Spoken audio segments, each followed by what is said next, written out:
Rob here at etrailer.com, and today you're going to be taking a look at the CURT Class 3 Custom Fit Trailer Hitch Receiver. Now, one thing I do want to mention about our Mercedes is we're putting the hitch on the GLC-Class, but this one is the coupe model. Mercedes actually makes a coupe and an SUV, and the install is going to be vastly different.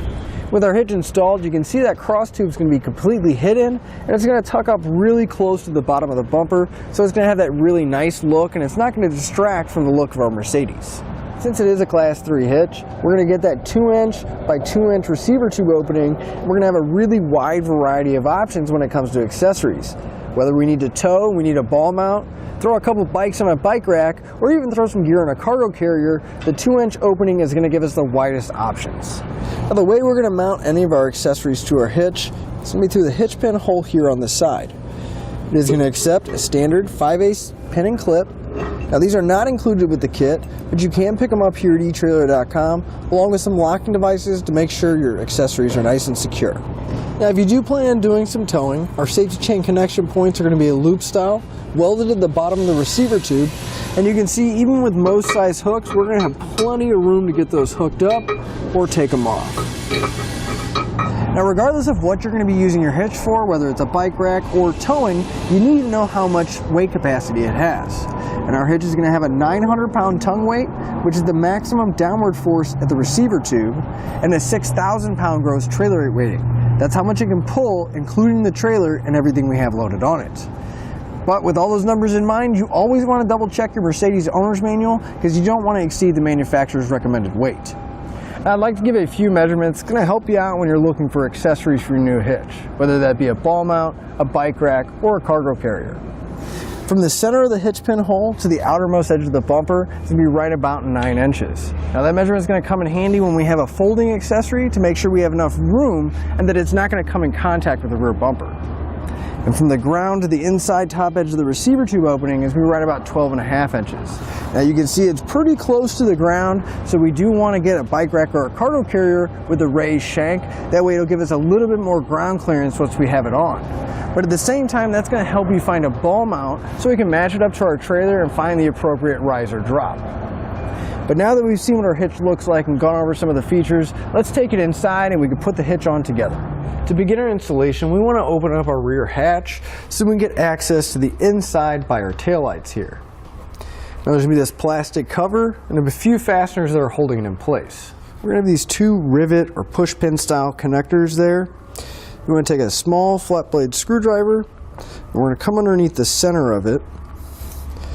I'm going to pop it out. We're going to pull it out.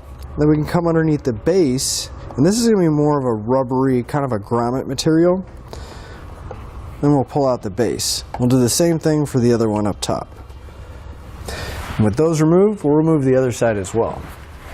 Now we come up top to that plastic panel. If we pull slightly away and you look down, you can see a little bit of a push pin connector. So I'm going to take a plastic trim panel tool, kind of guide it to that connector so I can pop it out and just start working my way down.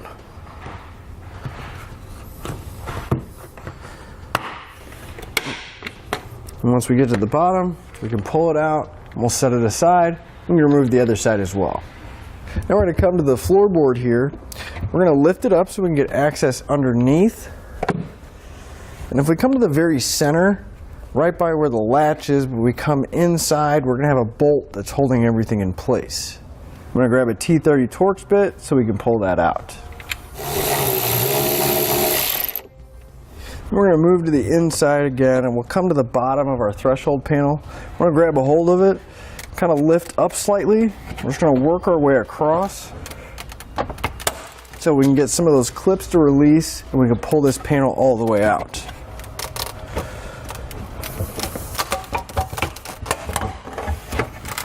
And once we have it removed, we'll set it aside where it won't get damaged. Now, if you have any of the pushpin fasteners that got left in the car and didn't come off with the panel, you can take a flat blade screwdriver or a trim panel tool, and we're just going to pry them out, and then we'll slide this section back into the panel itself. Now, over here on the driver's side, we're going to have our cargo net. it's going to have this bar here that's going to be supporting it. We need to get it out of the way so that we can get this panel removed. So if we come down to that bar, we're just going to push towards the outside.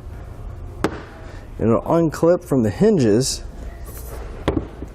And just kind of push that cargo net up and out of the way. Then we'll grab the panel.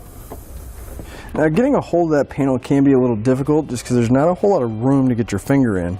So I'm going to take a trim panel tool and come to the very corner here. That way I can come underneath the panel and kind of pry upward. I'm going to release the clips and we can lift it up and pull the panel out and set it aside. Now right by that cover we're going to have our tie down hook. We take a trim panel tool or a flathead screwdriver, we're going to pop the plastic cover off. We'll set this aside and that'll expose the bolt that's holding it in place. So we grab a T40 Torx bit and we'll pull the tie down hook out. We're going to repeat that same process on the other side. On the passenger side, it's going to be the same process, but we're not going to have to worry about that cargo hook. We can just pull that panel out and then take everything else out. We're going to go ahead and grab the side panel here. We're going to start pulling away so that we can get access inside. Now if we look inside, we're going to have a few recessed holes. We'll have one here, move up a little bit, and then there'll be one a little bit farther in. If you look inside the hole, we're going to have a few nuts and studs, and that's going to be what's holding the taillight in place. So we want to grab an 8mm socket and pull those nuts out. But when you do, you want to be extremely careful not to drop those because it's going to be very difficult to get them out from inside the body area.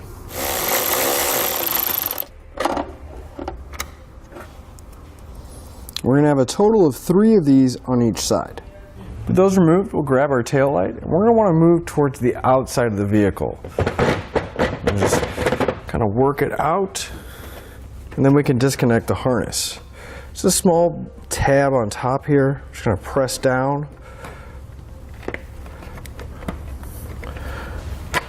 And pull the connector out. And we'll set our tail light aside where it won't get damaged. And with this side removed, we want to do the same thing on the passenger side. Now if we move underneath our Mercedes, right behind our tire, we're going to have 2 bolts on each side. We're going to need to remove these, so we can grab a 10mm socket and pull them out.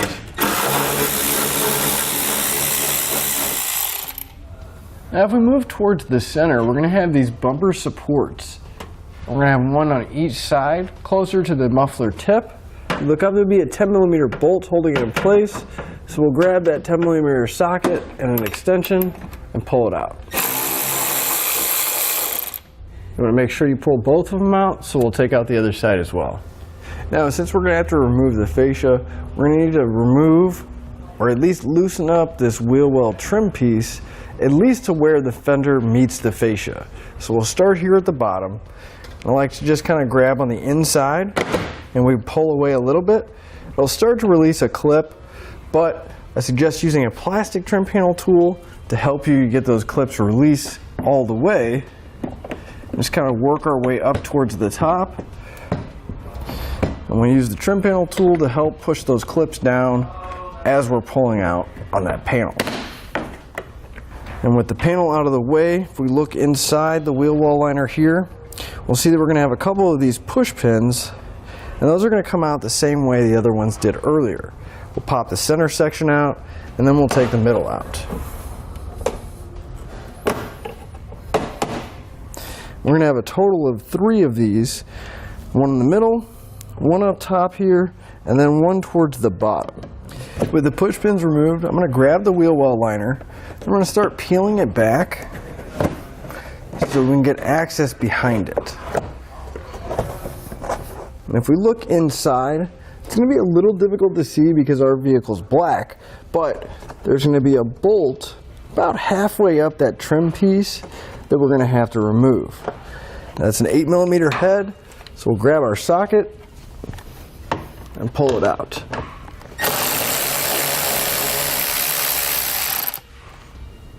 Then if we move down right about where the trim piece ends here, if we look in, we're going to have another push pin that's going to be going up and down right here at the bottom. We're going to pull that one out as well. It's going to work just like all the other ones. We're going to want to pull out that center section first, and then we can pull out the base. And with this side done, we're going to repeat that entire process on the other side. Now, it's a good idea to get an extra set of hands. When we remove our fascia, we're going to start at the corner where the fender meets the fascia, and we'll start lifting up and away from the vehicle. Now, once you get to the taillight area, there are some more clips that it may be a good idea to have that plastic trim panel tool with you, so you can kind of take some of the pressure off and help the clips release.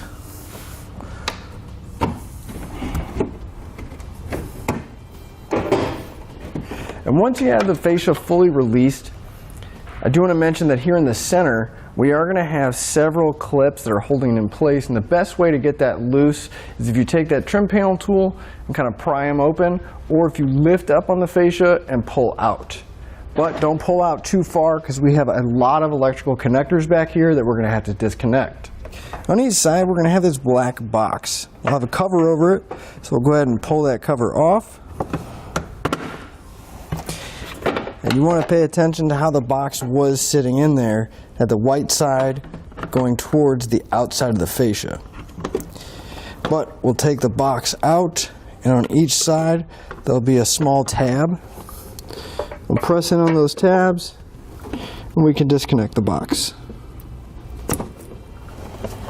Now for now, just to be safe, I'm going to put the box back in and put the cover back on. You want to make sure you disconnect both sides. And we're going to have our backup sensors here. We're going to have a little white tab on them. You want to push back away from the plug on the tab. And then if we just push down on the white tab itself, the connector will come undone. We want to go through and unplug all of these, as well as pull the clips off that's holding our wiring in place. With our fascia set aside, I'm just going to let my wiring hang down here right in front of our bumper beam. That way we don't have to worry about it dragging on the ground or anything. But if we come to each side of our bumper beam, on top here we're going to have a stud coming through with a nut holding it in place. And if we move to the bottom side, there's a stud in the front, and if we move to the back, it'll be coming through where a nut's holding it in place. We're going to need to remove both the bottom and top nuts so that we can get the bumper beam off. So I'm going to grab an 18mm wrench. I'm going to loosen up the nut on the bottom until I can get it loose enough to take it off by hand.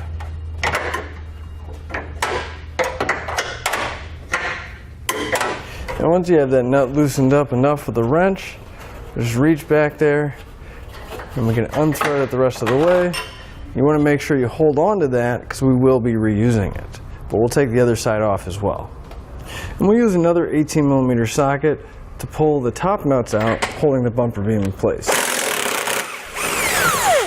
And again, you want to make sure you hold on to these. Now at the bottom of our bumper beam, right by that stud, we're going to have a bolt that's holding our exhaust hanger in place. Now that's going to be attached, so we're going to have to remove the hanger so then we can get the bumper beam off. Now this is going to be an inverted Torx bit. Most people don't have those, so an easy way to get around that is if you have a 10mm 12-point socket, it will work because these don't take a whole lot of torque. So you just want to be very careful when you're removing these. But we'll remove the bolt. That way we can get our bumper beam out.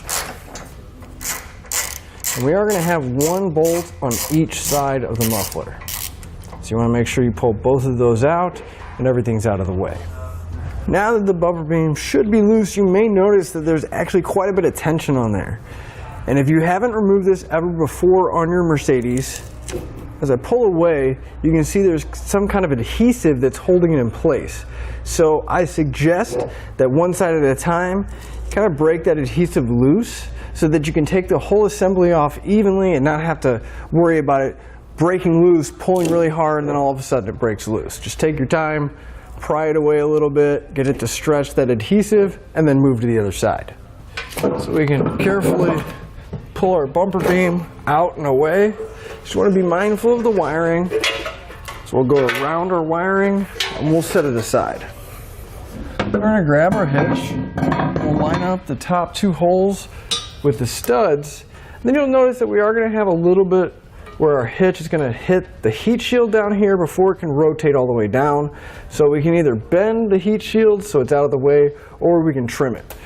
For right now, I'm just going to push and bend it back so I can get my hitch in position and at least get everything secure. So our hitch will stay, we can grab our bumper beam. So again, you want to watch your wires, put the bumper beam back, line up the holes with the studs, make sure the lower holes line up as well. And once you have everything loosely held up there, I'm going to put at least 1 nut on each side, that way we don't have to worry about the bumper beam or the hitch falling off. But we're going to reuse all the factory hardware and thread it back in place. I'm going to come back with that 18mm socket, and we're going to tighten up all the nuts that are holding our bumper beam and hitch in place.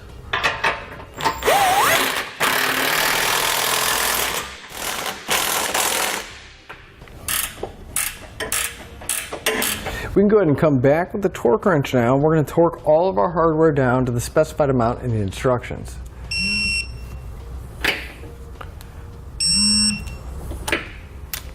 We'll take those bolts for our exhaust hanger. We'll lift the exhaust up a little bit, get it started by hand, and then come back with that 12.10mm and tighten them up. You want to make sure you put both of these back in place before we put the fascia on. It'll make it a lot easier to access. Now would be a good time to get an extra set of hands so they can help you hold the fascia so we can get all of our connectors back in place and the wiring back on the fascia. So you just want to make sure you plug all your connectors back in and make sure you have everything in the correct position as well. And we'll plug all the clips that hold the wiring back in too. Now once everything is connected, you want to make sure that that plastic lower piece is above the receiver tube so we can get everything lined back up and clipped in place. And with the fascia back in place, we can start putting all the fasteners back in the wheel well area. Just don't forget to put that 1 push pin in as well as that bolt inside.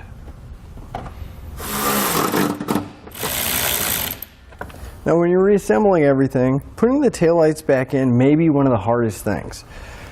Now, a little trick to get those bolts in is if you take a paper towel, I'm just going to take a small piece, put it on top of the socket, and then I'll take the nut I need to put in place.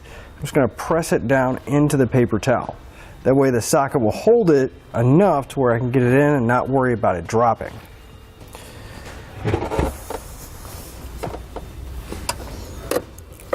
And we can get it started by hand.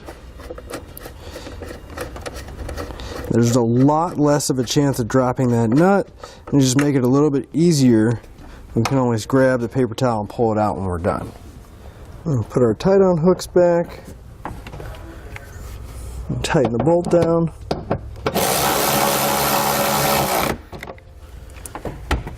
We can take our cover, and slide it right back over our tie-down hook. And just line our panels up. You just want to pull that rod back, and these little clips here actually have a little hook on it. So you just want to pull until it snaps into place.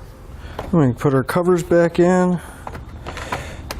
Now you kind of want to try to get it lined up at the bottom first, because there's this stud that's going to clip into this clip right here. So you kind of want to get that lined up first. Kind of pull away, make sure it is lined up. We'll press it into place, and then just make sure that the push pins are lined up as well. We can press it in, and we'll replace those push pin fasteners down here. And finally, we can put our threshold back in place. Make sure those push pins go back in, and then we'll replace that Torx bit screw at the bottom. And with everything in place, that'll finish up our install, and we're ready to hit the road.